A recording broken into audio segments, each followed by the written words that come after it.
Alright guys, my name is Metagoblin and today I'm going to be counting down the 5 things that I actually don't like about Classic WoW. At the end of the day guys, I wouldn't recommend taking this video very seriously. You know, at the end of the day I'm just having a very friendly and calm discussion in a video on the internet. This will not be a rambly, negative complaint video. Classic WoW is one of my favourite games of all time. Nonetheless, I think during World of Warcraft's lifetime there have been some changes that have actually improved the game, but most of the changes, I'm not going to lie, have totally ruined the game. Especially beyond Wrath of the Lich King's point. Just before we jump in guys, please give me a quick follow on Twitch, you'll find that in the description. But anyway, let's get on with the video. So the first thing I've got down is unviable specs. Now when I talk about unviable specs, I'm not necessarily saying, oh, this like meme spec doesn't do enough performance on the DPS meters or the healing meters in a raiding environment, therefore that's a bad thing. It's less to do with like their actual performance, it's more to do with their value that they actually bring to the raid. When a Burning Crusade was released, obviously more specs were viable. The main reason why they're so viable was less to do with the actual DPS. So for instance, specs like Rep Paladin and Shadow Priest, they didn't like become suddenly more powerful or anything like that, they just brought more value to a raid.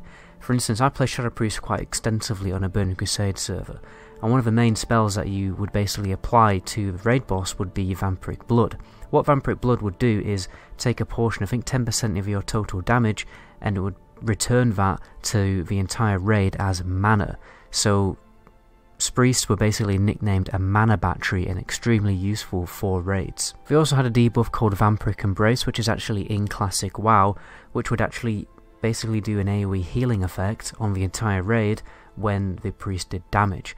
The only reason why priests don't basically not allowed to use it in Classic is because it would take up a debuff slot. So Shadow Priest basically did loads of AoE healing and loads of AoE mana regeneration for the entire raid, and they were extremely valuable to a raid, and every single raid would at least bring one because they're just so useful.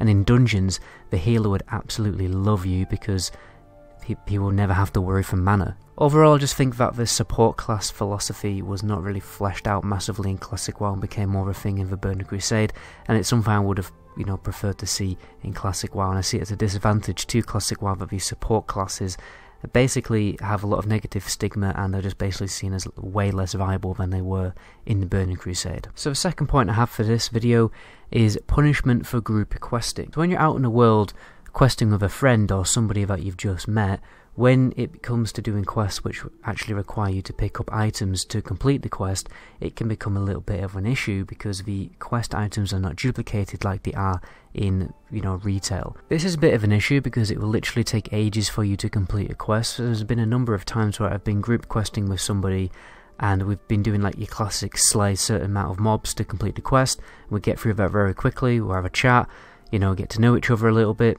do the basically typical making friends in Classic WoW kind of thing, and then when it comes to doing a quest that requires you to pick up items, we will likely disband and we'll no longer be able to quest with each other because it would just simply take too long, and we'd rather go people would rather just be selfish and kind of like take their own chances on loot rather than having basically their quest taking twice as long to complete. I don't really like that about Classic WoW because I think group questing should be actively encouraged because that's what an MMO is all about, and I think that little feature really kind of ruins group questing a little bit and makes it less viable, and it just makes it a little bit harder for you to enter these situations. I've entered this situation before where you meet someone in the open world, you do a group quest together, and then you just carry on doing group quests together for like an entire zone. I've done that a number of occasions, which is really fun and rewarding experience, but now and again you want it to happen but it won't happen because you'll basically go your separate ways to do different quests. I also think the experience penalty is a little bit too severe because your experience is basically cut in half. Well, roughly. I think it's like a little bit of a cherry on top after you've cut it in half.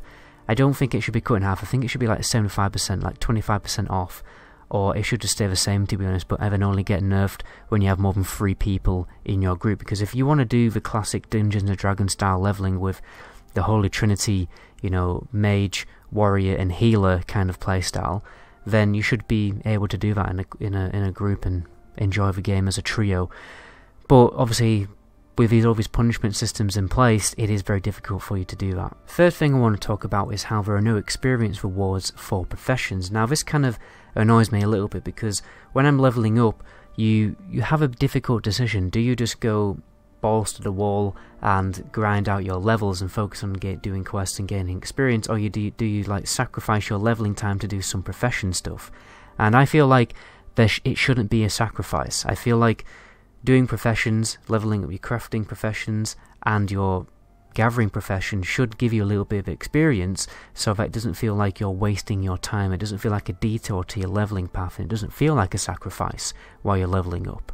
I prefer the way that Lord of the Rings Online does this. Basically, whenever you gather things out in the open world, you will gain a little bit of experience, and even when you go back to like the crafting profession people and you start crafting like weapons for yourself and stuff like that, you will literally gain experience for crafting weapons, as long as it gives you a skill point, because obviously you could exploit that very easily just to create something cheap and keep creating it and gain XP points. It should only give you XP points for something that is actually going to skill you up, therefore it'd be perfectly balanced. And again, it just won't feel like a sacrifice or a massive detour to your leveling route and your leveling speed to go and mess around with professions. I think it'll provide basically a much more immersive experience, because when I personally level up and I do actually take the time to do professions, I do find it incredibly more immersive, and I find it to be quite fun as well, because I'm actually leveling alchemy on my priest at the moment. I've got loads of different buffs that I can give myself while out in the open world, and I do find that a pretty cool way to level.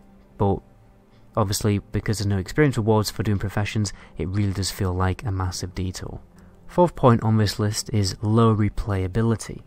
When I talk about low replayability, I'm basically talking about leveling zones, because about past the point of level 30, kind of 40-ish, the options for what zones you can actually level in become very, very limited, and in all honesty, the leveling becomes very, very linear. Because leveling takes so long in Classic WoW, you really do have to squeeze as much experience as possible out of every single zone, which means that you are very limited in what zones you can actually level through, because you're basically going to have to level up in every single zone past the point of at least level 40. I much prefer a system where there's either more zones, but that probably make the world too big, or leveling simply took less time, so that, for instance, let's say I leveled my main, my rogue, human rogue, and I only did Ungoro Crater and Winter Spring.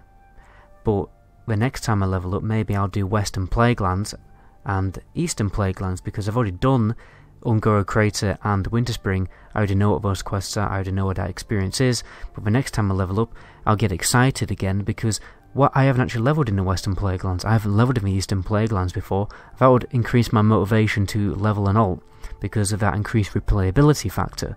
But right now, when I think about the concept of leveling an alt, it's very daunting, because I just know that I'm going to have to play the exact same game pretty much all over again, unless I reroll faction, but then I can't give myself loot and money and stuff like that, which makes leveling harder. So yeah, generally I just think there's not a lot of replayability in Classic WoW, and especially for someone like me who's done the leveling experience 1 to 60 probably at least 5 times now, it has generally just become very, very boring, and this is why I've started making videos and I've started thinking about the Burning Crusade. So the last point on this list is a very class-specific thing, which is specific to hunters and warriors, although there may be another class that I don't know about. I'm simply going to talk about dead zones. So basically, hunters have a restriction where they cannot use ranged weapons or any of their ranged abilities if their current target is in a certain range, like if they're too close to them. And it's not even melee range, it's like beyond melee range, which is very frustrating. Positioning yourself in raids can be very frustrating, but the thing that's the most frustrating, in my opinion, is solo content when you're leveling out in the open world. Obviously you can cope obviously with your pet, but sometimes it is just really annoying having to run away and kite to just use your basic abilities, especially in PvP. And I've just not liked that playstyle that much. I just like the ability to use my ranged abilities pretty much whenever I want. And another issue that warriors have is not being able to charge when the target is too close, which doesn't make a lot of sense, so that basically intelligent PvP players can massively take advantage of that warrior's dead zone, and it can be very frustrating for warriors just being kited into absolute oblivion. So things like that I just generally find a little bit frustrating. I think the game just was a little bit better without those dead zones in place. I think the combat and the actual gameplay of those particular classes were just a little less frustrating and more fun without those irritating dead zones in place. That's pretty much where I'm going to end the video, guys. I mean, there is not a lot more I can talk about, to be honest, because I love classic WoW so much that it's very difficult to criticise it, because I actually do think it's basically a perfect MMO. If not, I think for Burning Crusade and Classic, I'm probably Wrath of Lich King as well, to be honest, are like the perfect embodiment of an MMO. At the end of the day, those, you know, World of Warcraft during that time period had more subscribers than any other MMO in absolute existence, so that probably says a lot, to be honest. And then those subscribers went down in Cataclysm, which again probably speaks volumes in what World of Warcraft's changes over time have actually done to the game. And nonetheless, I think I'm talking about some other topic here in a different video. So my name is Metagoblin, until my next video, ciao.